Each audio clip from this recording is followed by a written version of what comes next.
Hello बच्चों, एक बार फिर से आप सभी का स्वागत है आपके इस प्यारे सी यूट्यूब चैनल ग्लोबल ज्ञान सेंटर पर।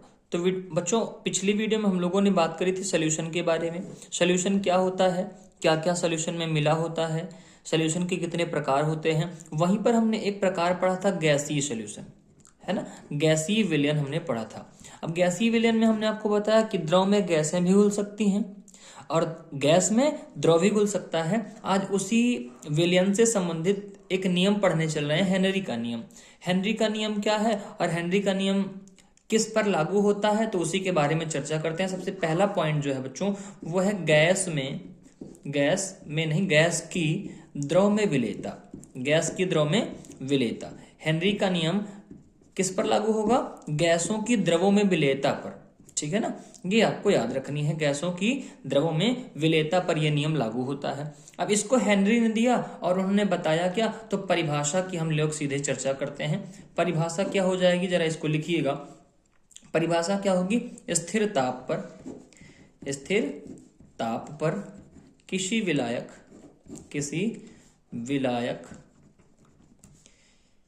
में घुली गैस की मात्रा गैस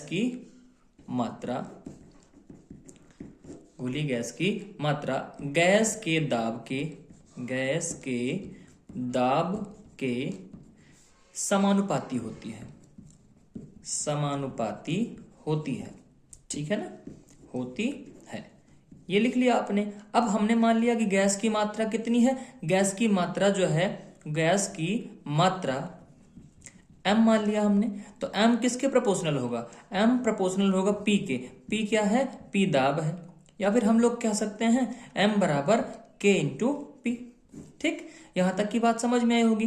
k क्या है? जहां k स्थिरांक है। k बच्चों क्या होता है? स्थिरांक होता है। p क्या है आपका? तो p दाब है। m क्या है? m गैस की मात्रा है। यहां तक की कहानी समझ में आई।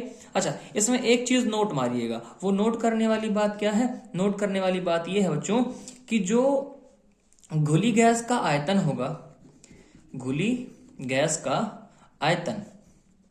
जो घुली गैस का आयतन होता है, वो आयतन को V से इंडिकेट करते हैं। वो उसके दाब पर निर्भर नहीं करता। उसके दाब पर निर्भर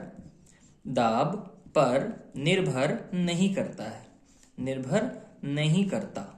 ठीक है ना, ये नोट करने वाली बात है, क्योंकि आप कंफ्यूज हो जाते हो। मात्रा और आयतन को सेम समझ लेते हो तो वहां पर ये कंफ्यूजन बनती है। तो इस पॉइंट को हमेशा आप नोट करके रखिएगा। ठीक है ना। अच्छा, इसी को अगर हम लोग जो मात्रा है इसी को मोल प्रभाज के टर्म में अगर इंडिकेट करें तो देखिए, ध्यान से देखिएगा क्या होगा। हमने कह दिया कि मान के चलो मोल प्रभाज के पदों में व्यक्त करते हैं। द्रव में गैस की विलेयता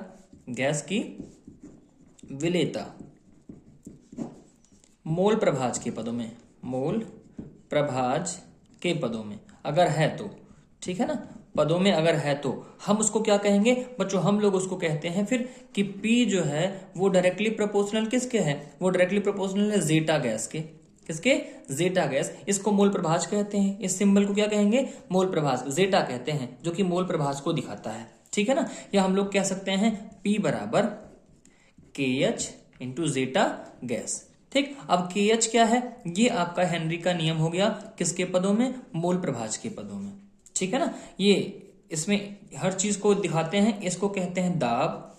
इसको क्या कहेंगे? इसको कहेंगे हेनरी नियतांक कहते हैं। और ये क्या है? ये है गैस का मोल प्रभाज। ठीक है ना, तो ये इस तरीके से आप इसको बहुत अच्छे तरीके से लिख सकते हो।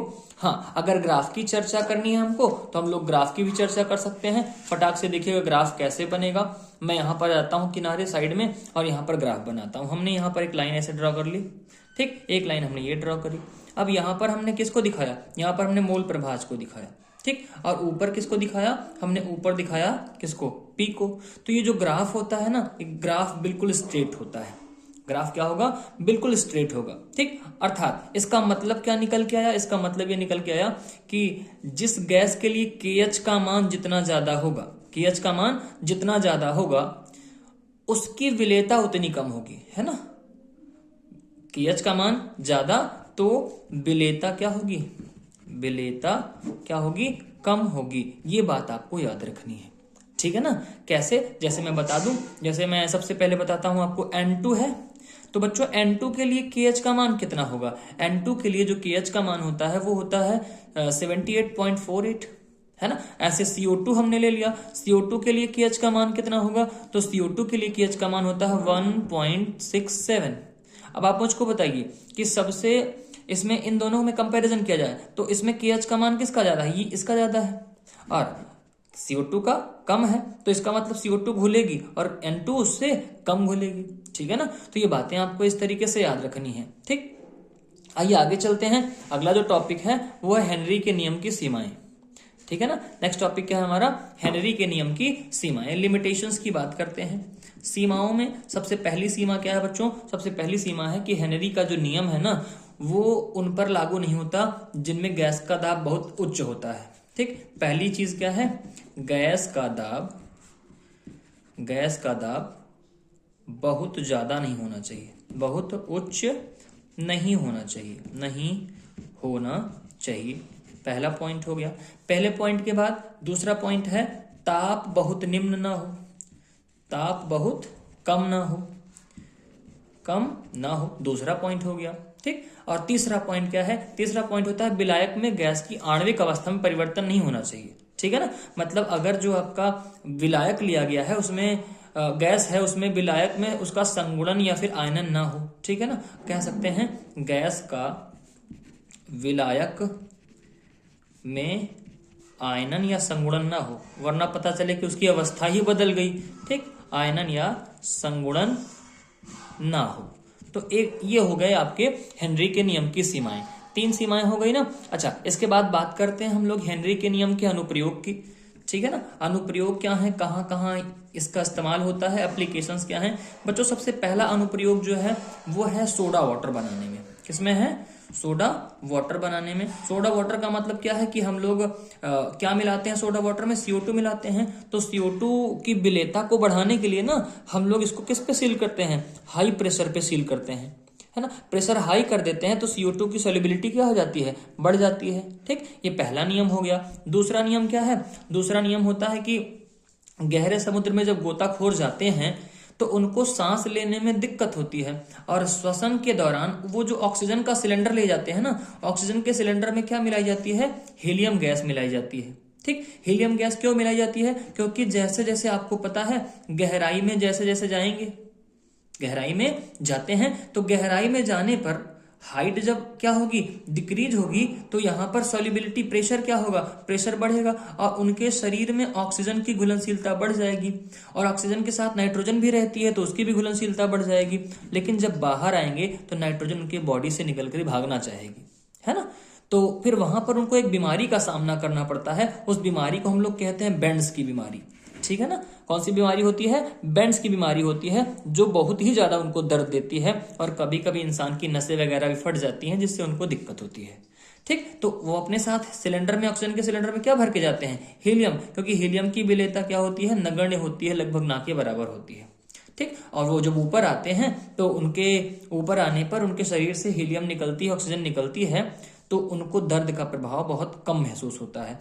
तीसरी की बात करते हैं, कभी आप जो पर्वतारोही होते हैं, है ना, पर्वतारोही को आपने देखा है, तो वहां पर पर्वतारोही क्या होते हैं, जो हाइट उनकी बढ़ती है, तो हाइट बढ़ती है तो बच्चों प्रेशर वहां पर कम लगता है, और प्रेशर कम लगता है तो ऑक्सीजन उनकी बॉडी में कम घुलती है, ऑक्सीजन की विलेयता क्या हो जाती है, कम हो जाती है। तो कभी कभी आपने देखा होगा कि जब ऑक्सीजन उनके बॉडी को कम मिलेगी तो एनर्जी उनको कम मिलेगी, और जब एनर्जी उनको कम मिलेगी तो उनको थकान महसूस होती है, ठीक है ना, और सांस लेने में दिक्कत होती है। तो ये सब किसके नियम हैं, ये सब हेनरी के नियम के ही अनुप्रयोग हैं, ठीक है ना। क्योंकि फेफड़ों में जो रक्त में जो O2 और CO2 का आदान प्रदान है ना, वो भी किस पर आधारित है, वो भी हेनरी के नियम पर आधारित है। बात समझ में आई ना। ये दोनों बातें समझने वाली हैं कि हम लोग नीचे जाएंगे तो नीचे जाने पर क्या होता है, प्रेशर घटता है ना, और प्रेशर घटेगा, अगर प्रेशर घट रहा है तो O2 क्या होगा, O2 बहुत ज्यादा घुलेगा, और O2 के साथ साथ अगर नॉर्मल गैस ले जाओगे तो N2 बहुत ज्यादा घुलेगी, और फिर जब ऊपर आओगे तो ना N2 निकल के भागना चाहेगी, और निकल के भागना चाहेगी तो आपकी नसों में गांठें पड़ जाती हैं, जिसको बेंड्स की बीमारी कहते हैं। इसीलिए हम लोग N2 कभी नहीं मिलाते, क्या मिलाते हैं, हीलियम गैस मिलाते हैं। और इसमें हमने क्या बताया कि पर्वतारोही जब जाते हैं तो जब ऊपर जाएंगे तो ऊपर जाने पर प्रेशर क्या हो जाता है, प्रेशर घटता है, सॉरी कह रहा हूँ, हाँ यहाँ पर सॉरी यहाँ पर प्रेशर बढ़ेगा बच्चों, और यहाँ पर प्रेशर घटेगा। नीचे वाले में क्या होगा, प्रेशर घटेगा, और प्रेशर घटेगा तो O2 हमारी बॉडी में कम घुलेगी, उसकी सॉल्युबिलिटी भी क्या हो जाएगी, उसकी सॉल्युबिलिटी कम हो जाएगी। और जब उसकी सॉल्युबिलिटी कम हो गई तो आपको पता होगा कि हमारे शरीर में अगर ऑक्सीजन कम घुल रही है तो हमको एनर्जी भी क्या होगी, कम मिलेगी, और हमको एनर्जी कम मिलेगी तो हमको क्या महसूस होगी, थकान महसूस होगी, और हमको सांस लेने में समस्या होगी। ये बातें समझ में आई ना। तो ये सब किसके नियम हैं, ये सब हेनरी के नियम पर ही काम करते हैं। और सोडा वाटर में हमने आपको बताया ही कि होता क्या है, होता ये है कि हम लोग हाई प्रेशर पर क्या करते हैं, बॉटल को बंद करते हैं, जिससे CO2 की विलेयता उसमें क्या हो जाती है, बढ़ जाती है। ठीक, अब बात कर लेते हैं इंपॉर्टेंट क्या हो सकता है इस चैप्टर में। तो अनुप्रयोग आपको बहुत आराम से इत्मीनान से पढ़ लेना है। और जो दूसरी चीज है बच्चों, वो दूसरी चीज है आपके मोल प्रभाज के आधार पर हेनरी के नियम को, ठीक है ना। ग्राफ भी आपको याद रखना, ये आपका मोल प्रभाज को अगर ऐसे दिखाएं और दाब को ऐसे दिखाएं तो ग्राफ बिल्कुल क्या होता है, स्ट्रेट होता है, ठीक है ना। इसका सीधा सा मतलब क्या है, सीधा सा मतलब ये है कि जिस गैस के लिए KH का मान जितना अधिक होगा उसकी विलेयता उतनी ही कम होगी, ये बात आपको याद रखनी है, ठीक है ना। तो ये रहा हेनरी का नियम और उसकी सीमाएं और उसके अनुप्रयोग। ठीक, अब हेनरी का नियम का अगर कंक्लूजन निकाले बच्चों, तो हेनरी का नियम किस पे डिपेंड करेगा, गैस की मात्रा और दाब के समानुपाती होता है। लेकिन हेनरी का नियम जो है ना, वो आयतन को बताता है कि आयतन दाब पर निर्भर नहीं करता है, ये बात आपको याद रखनी है। ठीक, तो आई होप इतनी सारी बातें आपको समझ में आई होंगी। मिलते हैं आपसे अगली वीडियो में, तब तक के लिए टेक केयर, बाय बाय। और हाँ, वीडियो को लाइक और चैनल को सब्सक्राइब जरूर करना है आपको, ठीक है ना।